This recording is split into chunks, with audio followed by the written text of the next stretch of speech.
Welcome to Prevention is Now. My name is Deb Bonner, and I'm the Preventionist and Community Advocate for the Prairie Center Against Sexual Assault in Springfield, Illinois. Traditionally, sexual assault prevention efforts have been focused on teaching women what they should or should not do, where they should or should not go. Now, more recent research through organizations such as the CDC, the National Sexual Violence Resource Center, and others have determined a far more effective approach is to start involving bystanders, and men in particular, in the prevention effort. In 2001, Futures Without Violence launched a new program called Coaching Boys into Men, or CBIM. Now, initially, this was a public service campaign to raise awareness. However, in the 19 years that have followed, CBIM has grown into a comprehensive violence prevention program that has been successfully implemented throughout the United States and across the globe in places like Australia, South Africa, Angola, Brazil, the Ivory Coast, Japan, Mexico, Norway, and Trinidad, just to name a few. In 2006, Futures Without Violence developed an international coach's guide based off of CBIM. It was adapted for soccer and English, but is also available in French and Spanish versions. The guide was even distributed by FIFA to its national football associations, which counts more than 200 countries. In 2012, CBIM went through a 3-year evaluation funded by the CDC and found that athletes that had been through the program were not only less likely to perpetrate abuse themselves, but were more likely to intervene when witnessing inappropriate behaviors from their peers, making Coaching Boys into Men the only evidence-based program that focuses on athletes and their coaches. Now, to discuss the program with me today is Jesse Mahler. He's part of the public education team at Futures Without Violence. So let's go back to 2001. Why, when you were coming up with this new campaign, did you choose the coach-athlete demographic for your new program? Absolutely. And thank you so much for having me. It's such a pleasure to be here. So going back to 2001, and for full transparency, I was not working with Futures in 2001, but we, looked at the history of violence prevention efforts. And, thinking about the 80s and the 90s that were kind of leading up to this time period, the only real way for men to be involved in any kind of prevention effort was in battering intervention programs. So this was once harm had already occurred. And the kind of avenues, the pathways for men to get involved were very limited.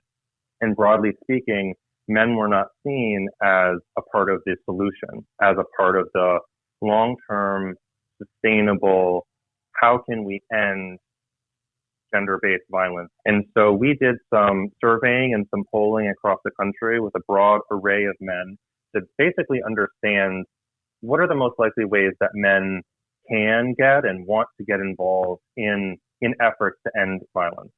And there were different options for political advocacy, volunteering, but the one that was by far the most prevalent and chosen was to be working with young people and to be mentors. And so we actually didn't intend initially to create or build a public campaign and program to engage with sports and athletics specifically. But when we asked the question, well, where are men? Where are boys? One of the most obvious answers was sports.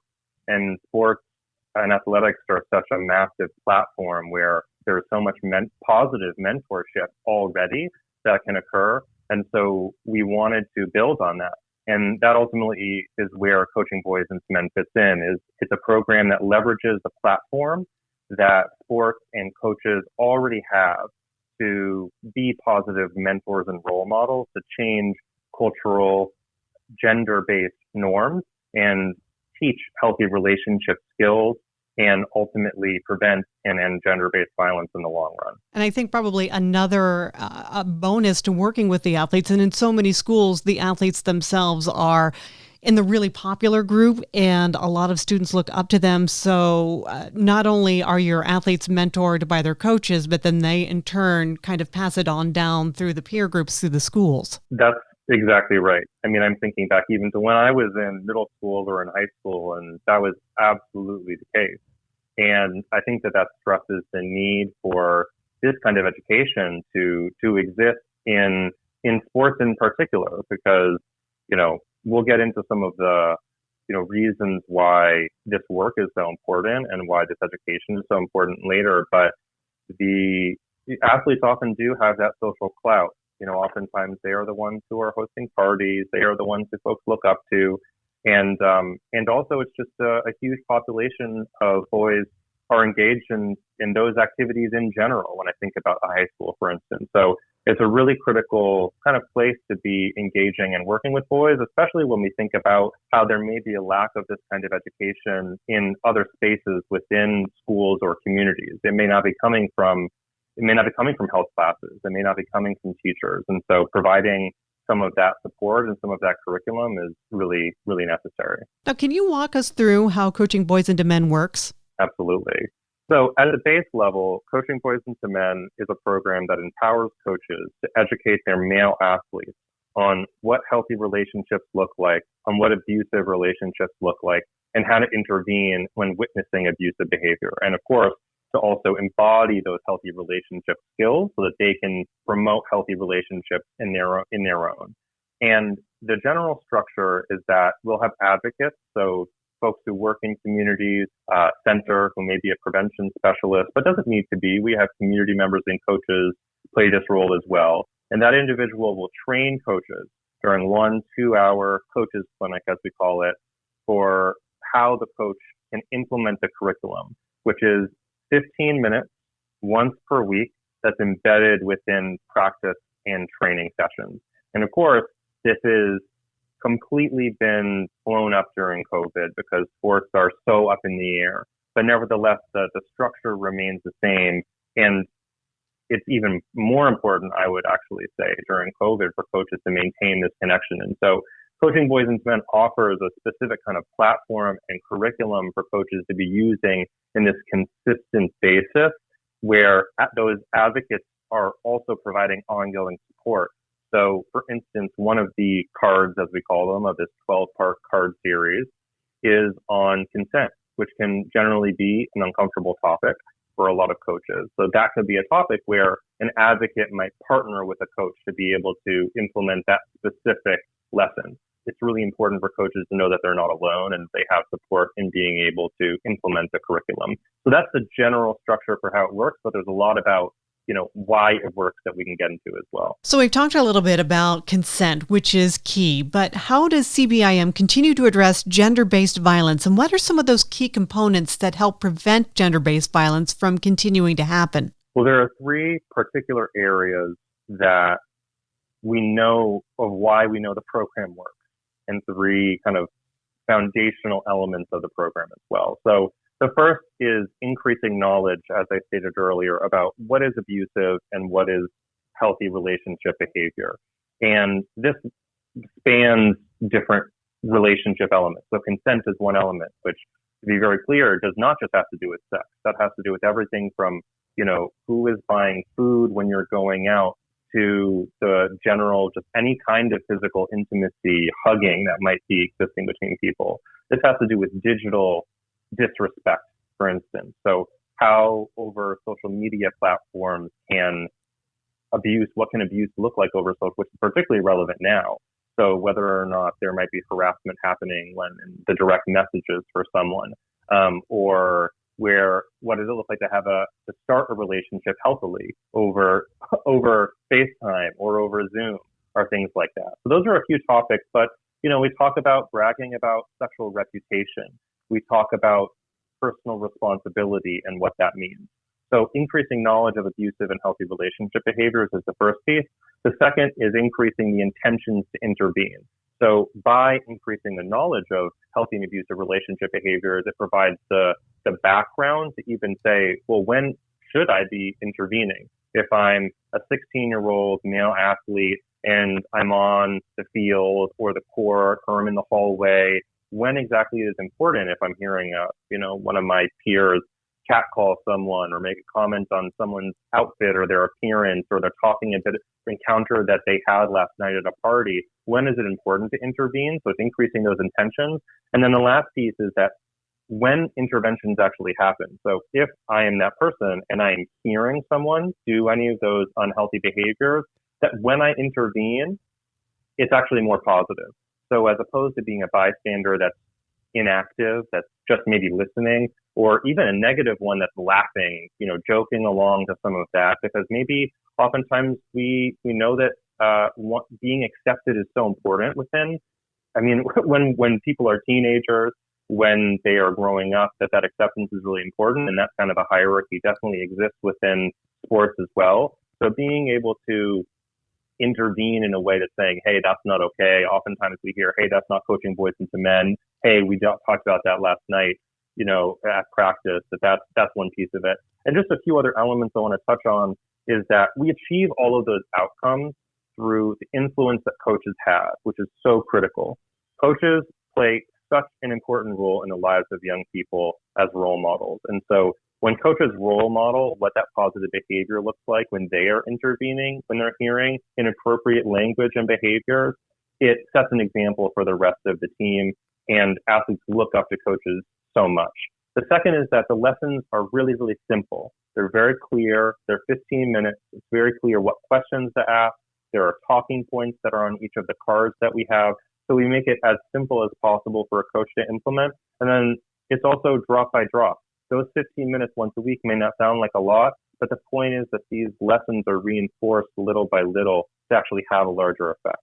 And then the last piece that I'll touch on here is that a team environment is a really great environment to be actually implementing a curriculum like this, because it provides an opportunity for athletes, like a sandbox, to test things out with their peers. So as opposed to testing out bystander intervention positively at a party, well, here's a chance when you're having conversations with your team, with your friends, with your captain, that if someone says something that doesn't really feel right to you, feels inappropriate, then here's an opportunity for you to do that in what is maybe a little bit of a less risky environment, so you can iron that stuff out ahead of time to prepare you for being in spaces outside of that. So those are a few of the elements that we know make the program work. It's because I think for a lot of people want to help, but that I don't know how to help. I'm afraid to step in. I don't want to run the risk of everything turning against me, especially in high school. So not only do they have that chance to practice in their sessions with their team, but then when they are out, quote unquote, in the real world and they're in school halls, they know that the team's got their back too, because they're all kind of playing from the same book and working with the same program. So what have been some of the biggest challenges in getting institutions to implement coaching boys into men? Because I know a lot of coaches, they're very protective of their kids. They're obviously very protective of their time because there's a lot of pressure for their teams to do well. So how do you work around some of these roadblocks? Yeah, well, you just hit on it. Time commitment, I would say, is the biggest challenge.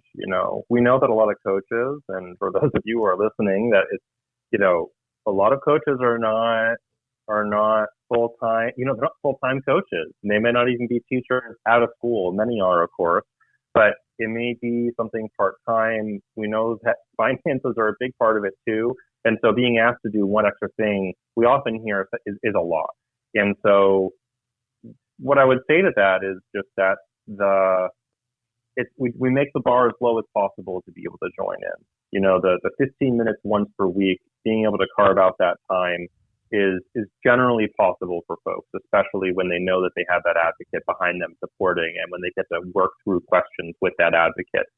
And I think that the other piece that I would say is just what's the risk of not, what's the risk of not implementing, which is, I think, much higher than those 15 minutes, the impact on young people's lives. And, one thing too, I think that oftentimes we don't talk as much about, and we have some testimonies on our website about young people this is the case for, but for young men too, we oftentimes don't talk about the impacts of violence on young men. And thinking about, for instance, if a young person is coming from a home where they're witnessing a violence, that they may be taking in harmful messages about themselves, about what it means to be a boy and a man. So the risk of not providing this kind of education and a space and role modeling is really significant. And the other thing that I would say we hear a lot of in terms of a challenge is that there's a lot of discomfort with the lessons. So I said, particularly with like the consent lesson, we hear coaches say, like, I don't want to talk about sex. And we're not making you talk about sex. That's not the exact point here. That coaches will often say, that's not my role. And once again, we're not asking coaches to talk about sex in particular. Consent has to do with two individuals, in this case, really agreeing positively, enthusiastically about any behavior between them. That could be physical intimacy, it could be emotional intimacy. Like I said, it can just be about a hug. and in a hallway? Does it feel good when I give you this kind of a compliment? Would you prefer if we went here to have this conversation as opposed to having it in front of friends? I mean, there's basic elements that just have to do with healthy communication. And that's where we come back to, is just what is respectful behavior? And that is where the curriculum really lies. And that is what we're asking coaches to do, not to have conversations about the intimacies of sex. And so I think working through those discomforts is a really important thing, because at the base of this is just that healthy communication and how to have that relationship. Now, back in 2012, the CDC funded an evaluation of the program and found it to be highly successful. Can you expand on those findings? And were there any surprises in the evaluation, things you weren't expecting to come up? Just to give a sense of the scope of this research, we were in 16 high schools with over 2,000 athletes who participated in the randomized control trial. And we had athletic coaches from 8 of the 16 schools who received the training, and then 8 who didn't. And in 3 months following up after the program, athletes who participated in CBIM were significantly more likely to report intentions to intervene, such as telling an adult or talking to people involved in an incident. And when witnessing abusive or disrespectful behaviors among their peers, they are more likely to intervene. So, which we've covered a little bit, but it's just striking that was even the case after 3 months. And then after 1 year, compared to athletes who did not receive the program, athletes who participated were more likely to report less abuse perpetration and less negative bystander behavior. For instance, not saying anything or laughing, like I said, when witnessing abusive or disrespectful behavior. So, and that was really substantial. Very often programs like this and prevention curricula don't receive the same kind of research and the extensiveness of, 2,000 athletes over many schools as we were able to. So these were really exciting findings. And I think one thing that was a little bit surprising is that one element that we did not see an increase in terms of kind of behavior and attitudes was an increase in attitudes that promote greater gender equity. So thinking about gender norms of the role that boys and men and young women and girls play in relationships and households. When thinking about things like pay equity or thinking about these bigger questions around gender equitable attitudes, we did not see an increase. And I will mention that this is something that we're actively trying to address now, where we're building more curricula. We're building, how do we use videos and more activities to really ingrain these kinds of lessons? So that was, I think, something that was interesting to see and stress the importance that boys are getting messages from so many sources, from movies and TV shows, from radio, songs, and from families about what it means to be a man. And oftentimes the relationship is made between being a man and being strong, and that strength equals violence or equals dominance and equals being invulnerable. And so those are the kinds of messages that we're trying to push back against, to say, strength does not equal violence. Strength can look like so many other things. It can look like emotional vulnerability. It can look like communicating feelings. And that is just a reminder of how many messages there are in our society that we're trying to provide a different messaging to. Now, recently, a new companion program called Athletes as Leaders, it was developed by Harborview Abuse and Trauma Center out in Seattle, Washington, and it focuses on female athletes and their roles. Now, how does this program differ in its approach? I mean, aside from the obvious that you're working with female athletes, but how else is the program different? Well, first, the content needs to look different. We know that women and girls are not the primary perpetrators of abuse and harm. They can be, absolutely. And, women and girls can also be perpetuators of the same gender norms that I was just mentioning about that being a man means to be strong or dominant. And so there is absolutely space there, and the program tries to address those kinds of norms that may be shared amongst girls and women. But we know that girls and women are not the primary perpetrators of harm. And I'm sensitive to share too much on the role that women can or should play in preventing gender-based violence as a man, and at the same time, women and girls do play a role in this way. But with that said, we have to be really, really cautious to not blame victims here and to not say, so often I think prevention programming and curricula have said, for girls and young women, this is how to hold your keys in order to keep yourself safe when you're walking home at night, which is really putting the onus, it's putting the burden of prevention of harm upon those who are most likely to be harmed. And so the program really tries to take a girls' and a women's empowerment stance within sports, as opposed to this kind of a victim blaming. The second piece is that oftentimes women's sports teams have male coaches, and we know that so often for women and girls that this is a barrier to open sharing about experiences around harm, around relationships, and even around sex. And so often, the way that we have it set up is really for an advocate who would be a woman, or even for a female coach, if that was the case, to be able to implement the program, as we find that makes a big difference in terms of comfort level. And then the third is that there is video content throughout the whole program, which is something that's a bit different than coaching boys into men, although, as I mentioned, we are looking at adding more video content and activities, as does exist within Athletes as Leaders. But we know that folks really love those videos because they provide such a crystal clear image of what a healthy relationship can look like, so that athletes can really see and to picture and to feel that. And then the last piece that I'll just mention is that one difference, which is not about how the program is implemented, but is to say that Athletes as Leaders hasn't gone through the same rigorous research process as coaching boys into men, so there's a bit more flexibility of how it's implemented.